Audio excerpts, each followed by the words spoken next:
next conference speaker, one of the experts with greatest experience in using cannabis. He's a neurologist, chemical pharmacologist, and studying cannabis since the 80s. He's also a biophysicist and psychologist and a doctor in medicine.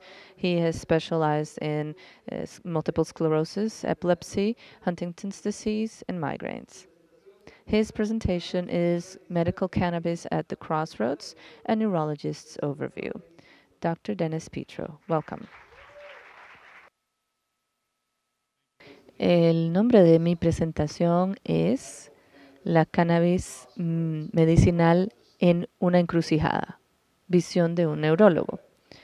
En Estados Unidos, de hecho, está en una encrucijada, porque como vimos en la última presentación, está el tema de lo que va a pasar a nivel federal, ya sea para promover a los empresarios individuales e investigadores o para esencialmente pasar a todos al lado de la industria farmacéutica.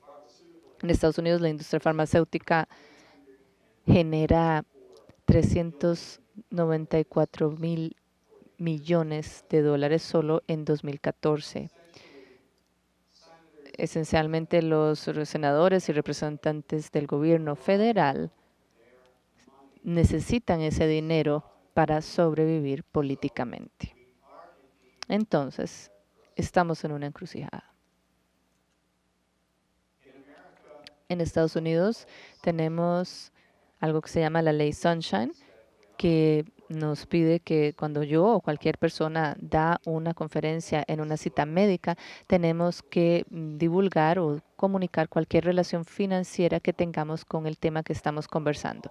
Yo no tengo ningún involucramiento con la industria, ni a nivel financiero, ni a otro nivel. No tengo intereses comerciales en el área.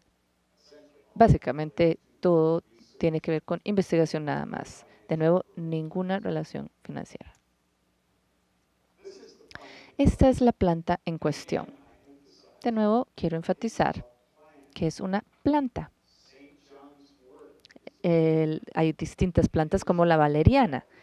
Hay plantas eficaces que se pueden usar para tratar enfermedades como la depresión. El cannabis es una planta. Los críticos del cannabis medicinal muchas veces dicen que nunca ha habido investigación que demuestre la eficacia del cannabis para ninguna condición médica. Esto es una locura. Yo en sus mentes quisiera asociar a la DEA y la FDA en este tema y que los pongan en contraste con Joseph Blatter y la FIFA. Ahí vemos una conexión donde la gente ha estado pasando y diciendo cosas contra la FDA y seguramente también lo hacían en la FIFA también.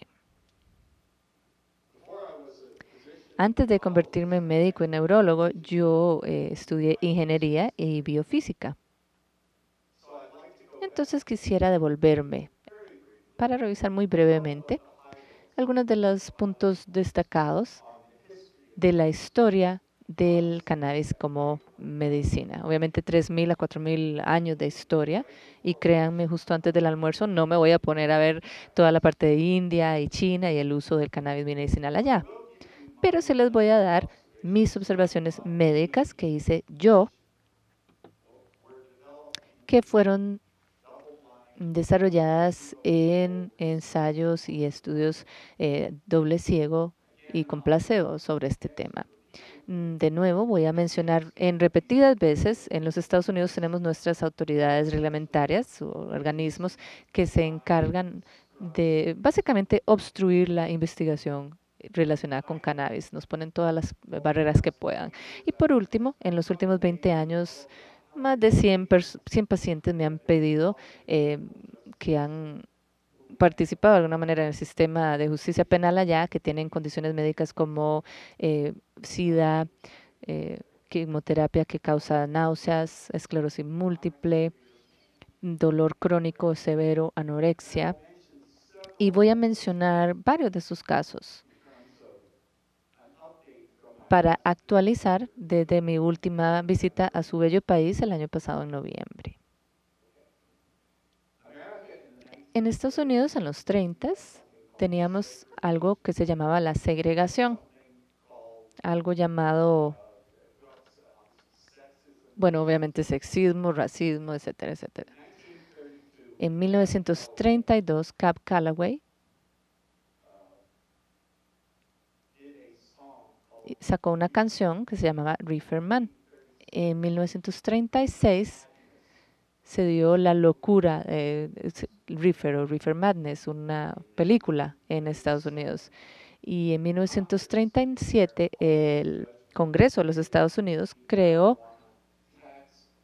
la ley de impuesto a la marihuana, que básicamente eliminaba la investigación clínica sobre cannabis, al punto de que llegó mi era, los años 80, cuando a mí se me permitió hacer un estudio, aunque igual, bueno, todavía está en la lista 1 de sustancias prohibidas, pero igual pude hacer la investigación que les diré.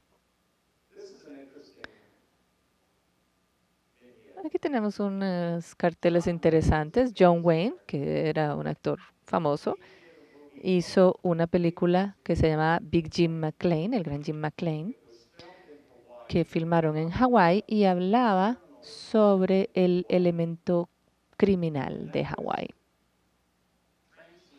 Cuando tradujeron eso para sacarla internacionalmente, la película, le cambiaron el nombre y de los diálogos y le pusieron, o bueno, quisieron abordar el tema de que no eran miembros de una familia de criminales, sino de un grupo de marihuana. Entonces les pareció que sería muy llamativo en otros países ponerle ese nombre marihuana, porque nada de lo que se ve en la película tiene nada que ver con la marihuana, pero el doblaje sí lo cambiaron para que dijera cosas sobre marihuana. Esta es una lámina importante. Para cualquier tema, yo he escrito varias aplicaciones nuevas de drogas para la empresa farmacéutica y ahí tenemos que siempre hablar de la evidencia. No podemos depender en los informes anecdóticos de una persona de que la droga X le ayudó con la enfermedad Y. Entonces tenemos esta pirámide. Tenemos el nivel que empieza por la observación individual a un paciente o relaciones con una entidad química que pudiera darnos pistas sobre su posible efecto en los seres humanos. Eso llevaría al investigador a hacer ensayos clínicos controlados, que después pasarían a estudios más grandes, lo que nosotros llamamos en Estados Unidos de fase 3, estudios grandes que demuestren la seguridad y la eficacia de una droga. Después tenemos artículos que analizan y ponen a ese compuesto individual en su contexto.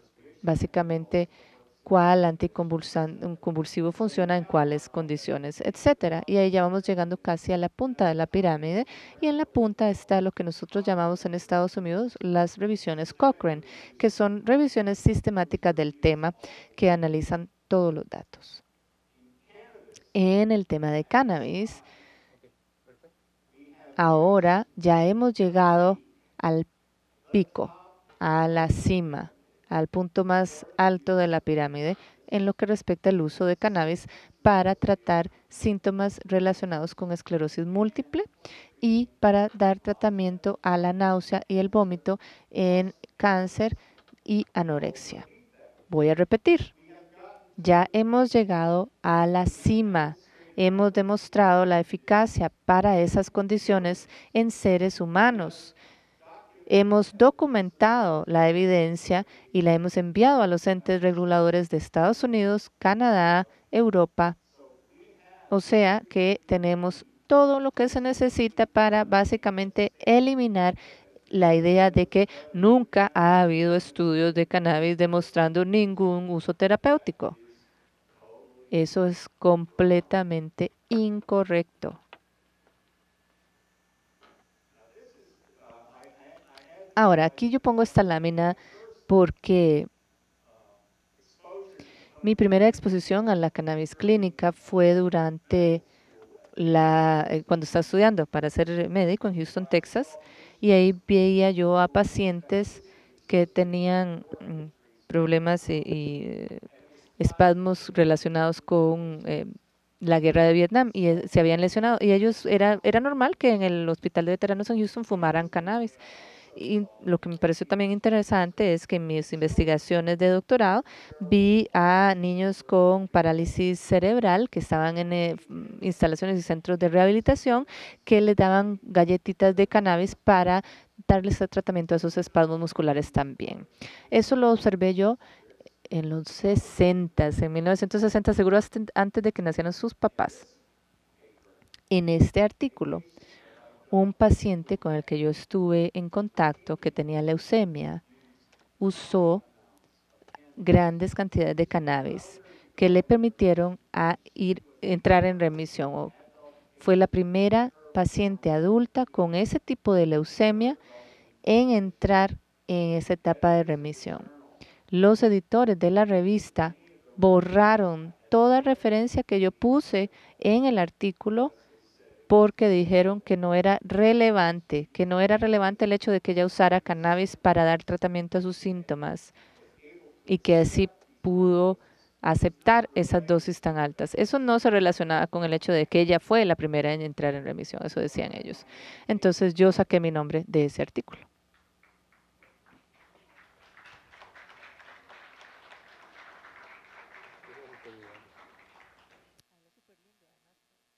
De nuevo, antes de que nacieran sus papás en 1980, redacté otro artículo tratando de explicar experiencias N de 1, o sea, experiencias con pacientes específicos en cuanto al cannabis. En esa era inhalada o fumada. Uno de estos era un paciente con esclerosis múltiple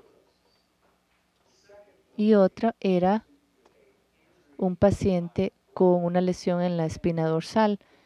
Y en el artículo yo puse que no solo la cannabis parecía ser eficaz en el paciente con esclerosis, sino que también parecía evitar los opioides en el que tenía la lesión a la columna. De nuevo, esto es en 1980. Cuando volví a leer el artículo hace poco, me dije, uy, ¿cómo fue que logré que saliera bien? O sea, pero salió bien. En todo caso, entonces bueno, esa sería la primera parte de la pirámide, ¿verdad? Abajo, donde estamos en la observación individual o ensayos con N de 1. Aquí tenemos el tema de gran interés, el delta NTHC. Como estamos apenas por almorzar, no les voy a dar todas las distintas partes que se van sustituyendo en todos los cannabinoides. Pero sí les quiero comentar el primer estudio controlado con placebo doble ciego de un cannabinoide que demostró la eficacia estadísticamente significativa para dar tratamiento a los espasmos y dolores musculares de la esclerosis múltiple en 1981. Si adelantamos en el tiempo, hay preparaciones de cannabis disponibles en 26 países para esta indicación en particular. Recientemente, la Academia Estadounidense de Neurología, 35 años después, dio esta indicación, le dio a su indicación en forma prematura, perdón, su firma. Sí, la cannabis funciona en los espasmos relacionados con la esclerosis múltiple 35 años después.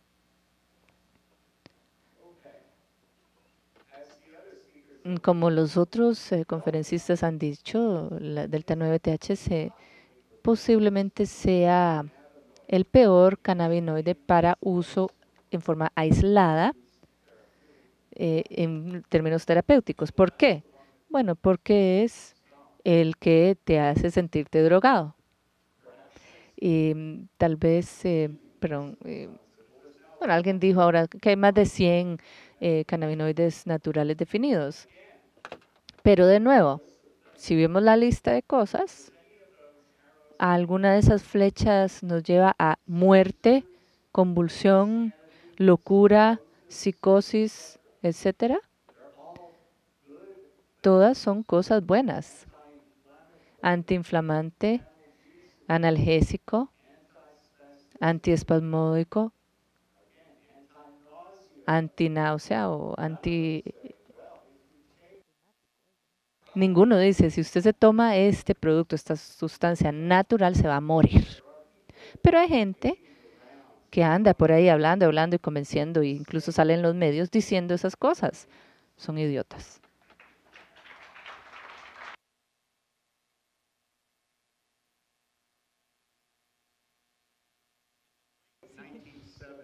A finales de los 70, un señor que se llamaba Bob Randall, que tenía glaucoma y estaba en la sección de neurología de FDA. Yo estaba en la FDA y me uní a ellos para poder hacer ese estudio que reporté en el 81. Es muy largo para media hora, pero si más tarde quieren saber un poco más, les puedo contar toda esta historia, bien larga por cierto. Este era un señor de Florida que recibía esta lata de cannabis cada mes por 30 años. Ha recibido más cannabis por correo federal en forma fumable de lo que él pesa. Él ha consumido 200 libras de marihuana. No tiene ningún problema ni pulmonar ni ningún otro tipo. Pero es cannabis proporcionada por el gobierno de Estados Unidos de su plantación en Mississippi. El 86 Marinol, que es la formulación del THC Delta 9 comercializada. Y tenemos que reconocer lo siguiente, la DEA dijo que no había uso para cannabinoides en cualquier aspecto o condición. Bueno, en el 86 la FDA aprobó el Marinol como uso para los síndromes de consunción por SIDA y de contranáusea en quimioterapia para cáncer. Y ellos, el gobierno federal, lo aprobó. Y el problema con el Marinol es que se volvió, era lo que todo mundo iba a acudir. Si alguien quiere estudiar cannabis, bueno, pues estudiemos Marinol entonces. Pero en esa misma era, en ese mismo periodo, el 85, yo había solicitado hacer un estudio de seguimiento cruzado gran tamaño a doble ciego y con una conexión en la agencia. Bueno, yo quería saber por qué mi, mi solicitud no había sido aprobada por la DEA o la Oficina Antinarcóticos o el Departamento de Lucha contra las Drogas. Bueno, me dijeron, la DEA nunca le va a permitir hacer otro estudio porque usted es el enemigo. Hizo un estudio con un cannabinoide que muestra que es bueno. Y ellos solamente van a financiar un estudio que muestre un efecto pernicioso del cannabis. Entonces me contactaron por los litigantes en una demanda contra la DEA con respecto a las listas de sustancias con base en la Convención del 72. Y eso fue revisado por 2 años por un juez judicial en la DEA. Y hay un libro escrito que tiene todas las declaraciones juradas, incluyendo la mía, y algunos de los testimonios. Y yo testifiqué en la audiencia de apertura, después de que el juez Young hubiera leído mi declaración y me invitó a testificar en esta audiencia inicial y yo testifiqué sobre varias cosas. Uno, tenía publicaciones sobre el tema, era un experto en neurofarmacología y le di mi opinión que el cannabis era una de las sustancias más seguras del planeta. Y de hecho, Así, lateralmente, el juez judge me dijo a mí que era el único testigo que estaba teniendo algo de sentido en toda esa audiencia. Bueno, el 88, ese es el resultado. Y voy a leerles lo que escribió él, verbatim. Casi todas las medicinas tienen efectos potencialmente letales, pero marihuana no es esa sustancia. No existe registro en la bibliografía médica que pruebe una fatalidad inducida por cannabis. Y es LD50, que es la proporción entre una dosis terapéutica y una dosis fatal. Y describe el hecho de que es entre 1 a 20.000 y entre 1 a 40.000, porque es una estimación. Porque ni siquiera mata a los ratones de laboratorio. Es básicamente es una proporción teórica. Punto final de este juez fue que marihuana en forma natural es una de las sustancias terapéuticamente activas más seguras que conoce el hombre. Cualquier análisis racional diría que la marihuana se puede utilizar con seguridad dentro de una rutina supervisada de cuidados o atención médica. Y este es el juez del Departamento de Lucha contra las Drogas. Y entonces su recomendación era sacar a la lista una, que son la lista de drogas que no tienen, entre comillas, ningún tipo de uso terapéutico. Ahora, 2015, la DEA todavía la mantiene en la lista única. ¿Ven la ironía? Que sigue en la lista 1. Ahora, en los 90, fui a neurología en la era de la dopamina, que se usaba mucho en el tratamiento de Parkinson. Luego teníamos los opioides y sus receptores opiáceos. Bueno, en los 90 habíamos desarrollado la base de conocimiento para conocer dónde funciona el cannabis, por qué es seguro y qué condiciones potencialmente o deberían ser tratadas por esta droga increíble. Y en los 90 también teníamos estados que estaban rascándose la cabeza diciendo por qué sigue siendo ilegal cuando todos los pacientes con SIDA lo toman los pacientes con esclerosis múltiple. Entonces estados como Oregón, Washington, California, eventualmente Colorado, básicamente subieron a este tren de alternativas al sistema federal, que básicamente era ignorar la DEA. Y brevemente hablaremos de lo que es el reporte del Instituto de Medicina. Y debido al tiempo, hay dos tipos de receptores que tenemos que tomar en cuenta. El CB1 en el cerebro y en la circulación sistémica el CB2. Por supuesto, muchos de ustedes han visto esto anteriormente. Tenemos este sistema endocannabinoide. Tenemos sistemas de serotonina, de dopamina, muchos otros neurotransmisores. Y tenemos que comprender que el sistema endocannabinoide no fue creado para satisfacer a alguna persona que quería marihuana. No, el cerebro crea la anandamida, es un cannabinoide natural, endógeno, que es un neurotransmisor en el sistema endocannabinoide. ¿Qué es lo que hace la mímica de un cannabis exógenamente administrado? Bien. Tenemos el efecto de séquito, que es muy importante. Recuerden que dije brevemente de que el gobierno decía, use marinol, porque es aprobada por la FDA, entre comillas.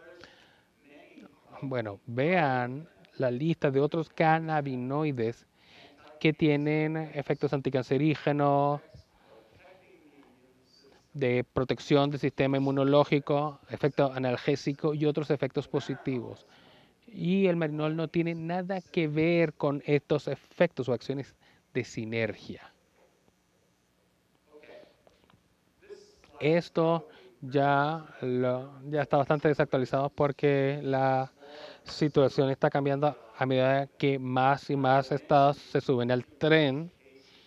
Por ejemplo, tenemos un caso en Texas donde finalmente el estado de Texas, que es particularmente molesto en muchos aspectos, pero sobre todo en su posición de cannabis, estamos viendo acciones, sobre todo en efectos de terapias anticonvulsivantes y otros frentes. Entonces quizá Texas se vuelva verde, Florida debería volverse verde, Pensilvania debería ser más verde, porque ahora tienen una ley o un proyecto de ley, dijéramos, que está yendo a la Casa de Representantes, como se llama, o la Cámara Inferior de la Legislatura Bicameral, probablemente el Senado, que es la Casa Superior, la apruebe este año. Ahora, en el 98, en los años de gobierno del señor Clinton, la Oficina de Política sobre Fármacos de la Casa Blanca le pidió al Instituto de Medicina que analizara la situación de la cannabis medicinal. Y tengo que decir esto en 7 minutos, o si no, no comemos. Pero el IOM, el Instituto de Medicina, tenía 3 secciones. Fui a Irvine, California y Bethesda, Maryland. Y estas son las recomendaciones del IOM. Y por efecto de tiempo no podremos decir mucho en detalle, pero la última parte es lo que quiero resaltar, que dice el uso de un sistema de entrega de cannabinoides sin fumar de efecto rápido no tiene alternativa para el tratamiento de individuos con dolor y no debería ser objeto en estudios ND1, en el cual, como presentan un paciente, cuando se pueden diseñar esos estudios, que se pudiera adversar. Y esto fue un trabajo que presentamos en Londres. Básicamente deben ser monitoreados estrechamente bajo condiciones médicas. Entonces ahora tenemos los 2000 y el gobierno sí, siempre nos sorprende. Recuerden de que dijo que no había uso potencial. Ahora, la paciente de Julius Axelrod y fue el ganador del premio Nobel y patentó cannabinoides para los siguientes usos.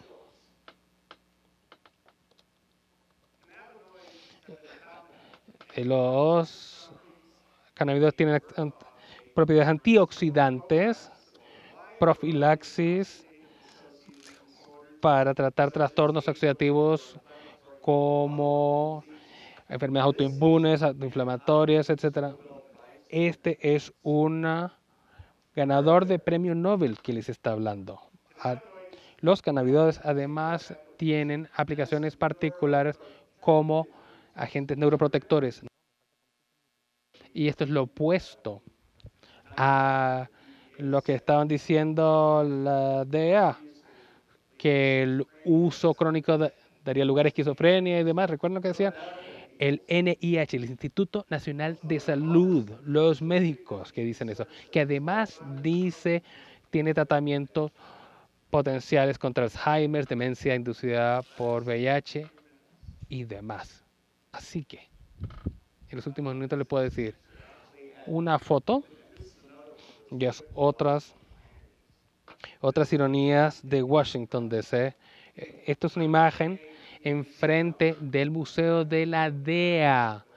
Es decir, la DEA está muy orgullosa de lo que hace y tienen un museo en Washington de lo que hace. Y estoy ahí y enfrente de mío tenemos una mujer que se llama Angel Ray de Berkeley, California. Y si tuviéramos hora y media podríamos ver su caso, porque es bastante interesante. Y el caballero a la derecha es un profesor en la Universidad de Massachusetts.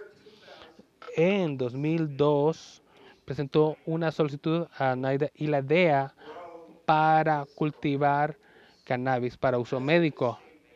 Todavía no le han respondido, es decir, no le han dicho ni sí ni no. Los ha demandado y demás, no le han dicho nada. Está en una escuela médica, es un investigador de una facultad médica. Y en 2014 NIDA mandó una licitación para hacer lo que él propuso en 2012, diciendo orgullosamente que ahora ellos están tratando de desarrollar alternativas al marinol y la plantación de la Universidad de Mississippi. ¿Ven la ironía?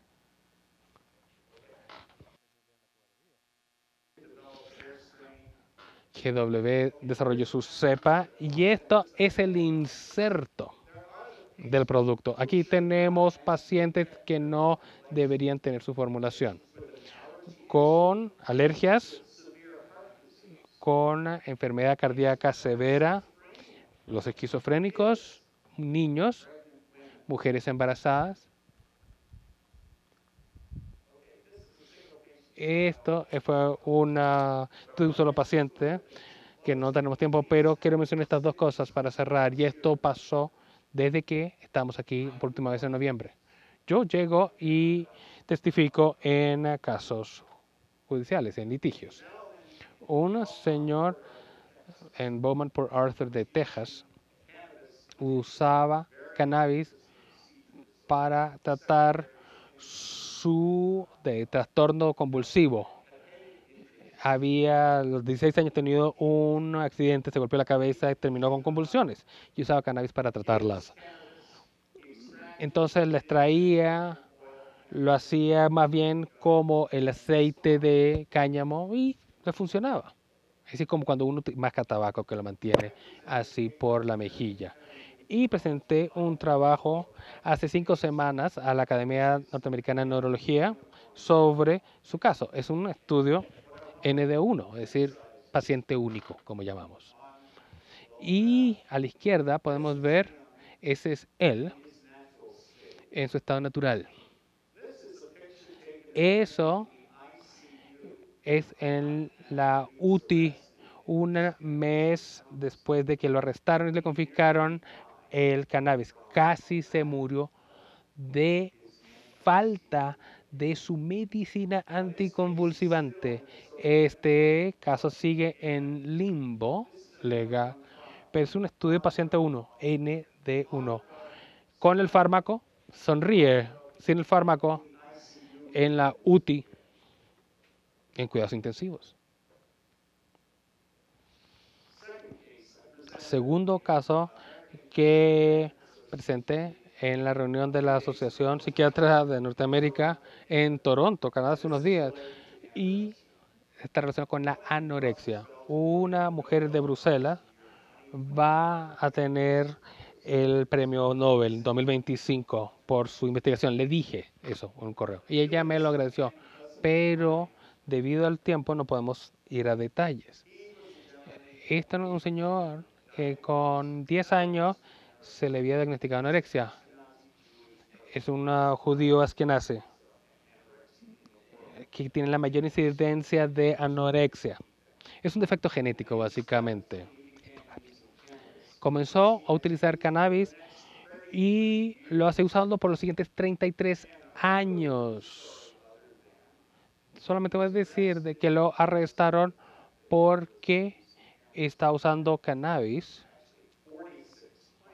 y tiene 46 plantas, pero no había evidencia. Es un hombre de negocios. No la comercializaba, era para uso propio. Ahí está a la izquierda su retrato cuando lo llevaron a la policía. Hace 2 meses tuvo que ir al tribunal. No aceptó ningún tipo de procedimiento agravando. No, porque esto me está ayudando a salvarme mi propia vida. Y yo fui a ese litigio, yo testifiqué y está abrazando a su abogado cuando cuando el jurado dedicó 30 minutos simplemente para declararlo inocente. Recuerden, una historia de 30 años de uso médico para una condición que es similar a lo que es Parkinson, porque sabemos de que la anorexia tiene un componente genético, sabemos cuál es el defecto. Yo les podría explicar esos datos, tuvieron más tiempo, pero vamos a escribir un trabajo detallando sobre todo su caso. Y la genética de las mujeres askenazí, judías askenazí, está mejor estudiada. Para él estamos esperando más datos para hombres askenazí. Entonces, para concluir, el cannabis o la cannabis es una planta natural, no es adictiva, sobre todo para un paciente médico. Tenemos que detener con las tonteras. Recuerden, en la pirámide terapéutica hemos ido hasta la cima para 2 tratamientos, 2 condiciones. Y tenemos todos los datos clínicos y también de estudios en animales que muestran cosas iguales a lo que vemos en los seres humanos. Llegamos al pináculo. Cannabis es medicina. Y ahí la tienen. Y creo que hemos terminado. Y si tienen preguntas más adelante, pero primero quiero ir a almorzar. ¿Qué les parece? Y creo que muchas gracias.